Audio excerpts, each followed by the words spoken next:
안녕하세요. 안전한 투자로 편안한 노후 준비 중경투TV입니다. 네, 2월 2일 목요일입니다. 비트코인 23,700달러 플러스 2.9%, 이더리움 1,600달러 플러스 3.8%, 리플레이다 폴리곤 플러스에 하루 전 상승 많이 했던 도지코인은 약간 하락하고 전체적인 코인들은 파르장 연설 이후 모두 상승을 했습니다. 나스닥, 테슬라도 상승이 좋고요. 파르장 연설 전에는 시장에서 25bp만 금리 인상하지만 지속적인 금리 인상할 것이라는 파르장 매파적인 발언을 예상을 했었습니다. 하지만 파르장 긴축 발언 많이 없었고 비둘기적인 태도로 인해서 나스닥 코인 상승을 한 거고요. 미국은 캐나다처럼 금리 인상 빠르게 중단하진 않지만 25bp 정도는 3월하고 5월 추가로 인상할 수 있다고 금리 상단 열어두었다 이야기를 했습니다. 미국 금리 인상은 어느 정도 선반영이 되어 있었고 2월 25bp만 하고 금리 인상 종료는 했지만 더 중요한 것은 유럽중앙은행 ECB의 금리 인상입니다. 미국 따라서 25bp가 아니라 50bp 인상 가능성도 유럽은 열어두고 있고요. 유로 인플레이션율 내려오는 속도는 미국보다 빠르지 않기 때문에 금리 인상폭 늘린다는 전망이죠. 그래도 연준 금리 인상으로 시장 불확실성 종료가 되었기 때문에 나스닥 코인은 당분간 상승 횡보 가능성은 여전히 높을 듯 합니다. 이제부터가 나스닥 코인이 진짜 상승이 온지 아니면 다시 하락으로 전환할지 가장 중요한 국면에 위치해 있고요. 2월 전까지는 미국 기업들 실적이 좋아서 역금융장세 지나고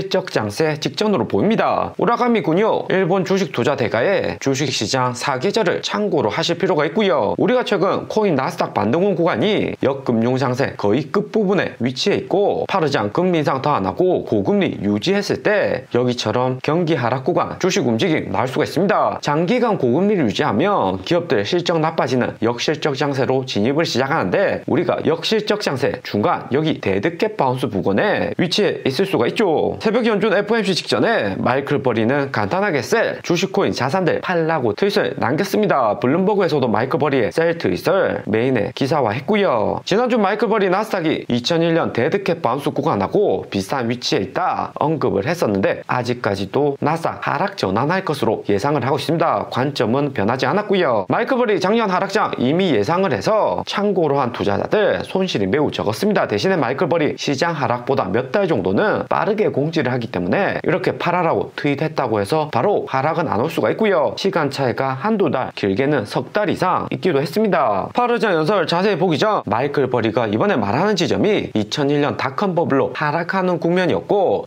역금융장세에서 역실적 장세로 넘어가는 구간에 위치해 있을 가능성이 크고요. 그리고 나스닥 주봉상 201선 여기 보라색 라인 중심으로 보면 2001년 9월 마이클 버리 체크해준 구간도 주봉상 201선 위로 살짝 반등 오고 다시 큰 하락으로 이어졌던 구간이죠. 마이클 버리는 이렇게 나스닥이 201선 아래로 내려갈 것을 예상하고 있습니다. 마이클 버리 예상이 이번에도 맞을지 여부는 나스닥 종합지수가 201선 다시 건드리는지를 중점적으로 확인하시면 될 듯 하고요. 그래도 나스닥 이번에 반등 온 것은 작년 10월부터 지켜졌던 구간에서 저점 3번이나 찍고 반등 오는 거기 때문에 반등 또한 길면서 강할 가능성이 크죠. 2000년 닷컴 버블처럼 한 번 반등 오고 빠지는 것보다는 이번 나스닥 저점은 매우 강한 지지 라인이라는 것을 알 수가 있습니다. 마이클 버리 예상이 맞고 틀리고를 떠나서 글로벌 경제가 얼마나 빨리 코로나 팬데믹 이후 회복하고 중간에 충격이 없지 않을까 확인하는 게 필요할 듯 하고요. 파르장 2월 1일 인터뷰하고 FOMC 핵심 내용 살펴보겠습니다. 4번 연속 75bp 연준이 금리 인상했고 이번에는 드디어 25bp만 금리 인상했습니다. 연준의 기준금리는 4.75%가 되었고요. 이번 파르장 발언 강도는 매파에서 비둘기로 전환했다는 느낌을 많이 받았습니다. 연준의 의도대로 인플레이션율 내려오고 있고 고용은 그대로 유지하는 미국 경제 호황이 골디락스로 긍정적으로 움직이고 있다는 거죠. 그러면서 최초로 파르장 디플레이션율, 인플레이션을 빠르게 상승 안 한다고 언급을 했습니다. 작년 8월 잭슨홀 같은 공격적인 발언은 없었고요. 하지만 25bp 금리 인상 시장이 99% 이미 예상하고 어느 정도 선반영되어 있었기 때문에 파르장 연설 이후 폭발적인 상승은 없었고요. 파르장 당분간은 인플레이션율 하락이 긍정적이지만 2월 나오는 실업률, 인플레이션율 데이터 보고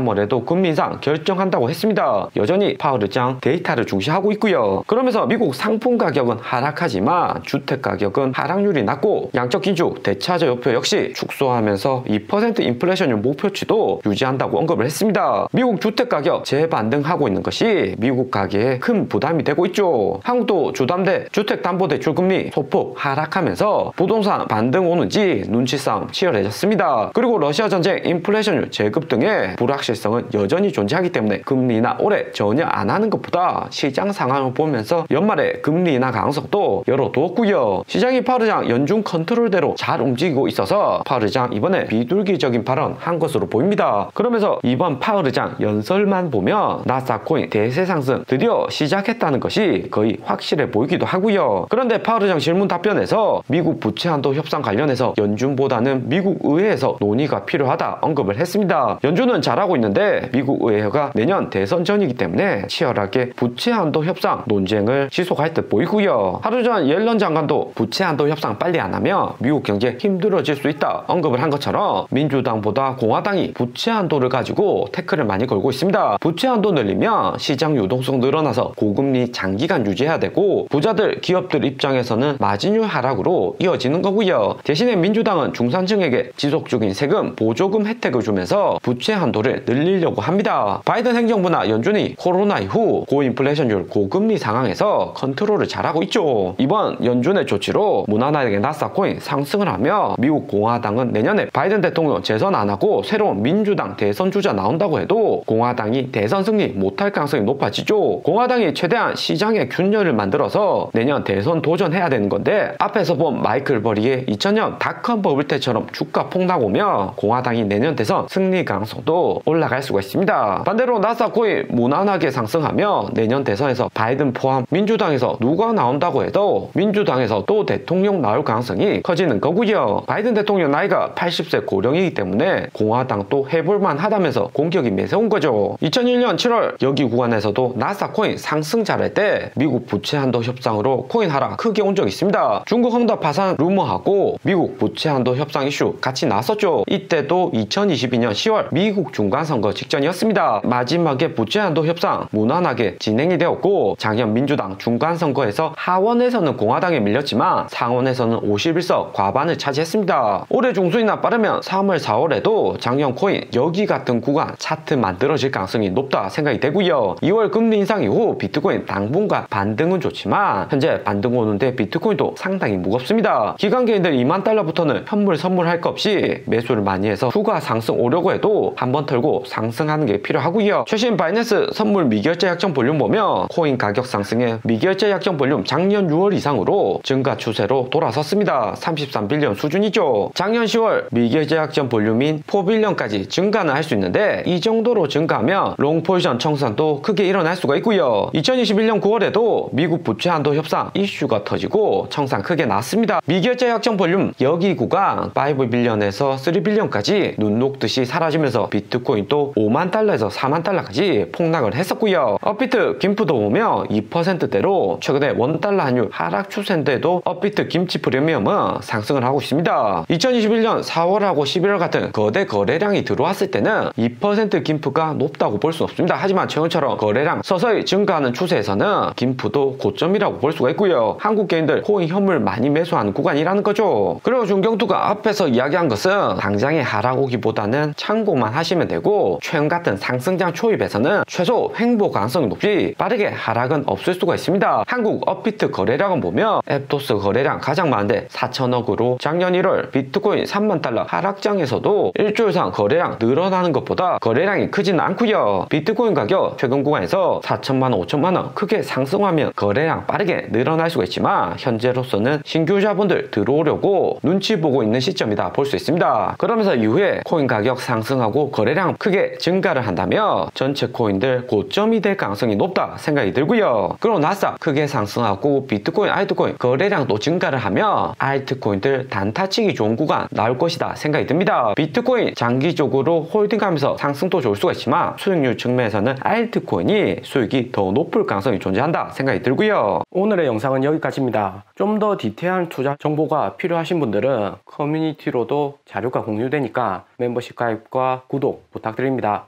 감사합니다.